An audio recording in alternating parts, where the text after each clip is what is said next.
Dito sa Pilipinas, kapag naka-short ka, malandi ka na. Kapag naman nakapantalon ka, yung sasabihin, nahihiya kang mag-short kasi maitim yung legs mo at maraming peklat. Kapag naman puro lalaki yung mga barkada mo, yung sasabihin, malandi ka kasi mas gusto mo pang kasama yung mga lalaki kaysa sa babae. Kapag naman lumabas ka ng bahay, dis oras ng gabi, kasama yung jowa at tropa mo, yung sasabihin, magiinuman lang kayo.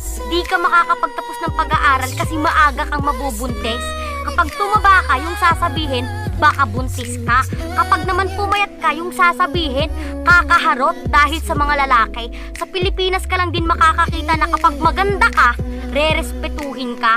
Pero kapag pangit ka, hindi ka na nga rerespetuhin, tatapak-tapakan pa yung buong pagkatao mo. Tapos minsan, kung sino pa yung naninira at nangihila sa'yo pababa, kapwa mo pa babae lalaki. Nakakalungkot ng isipin na kung sino pa yung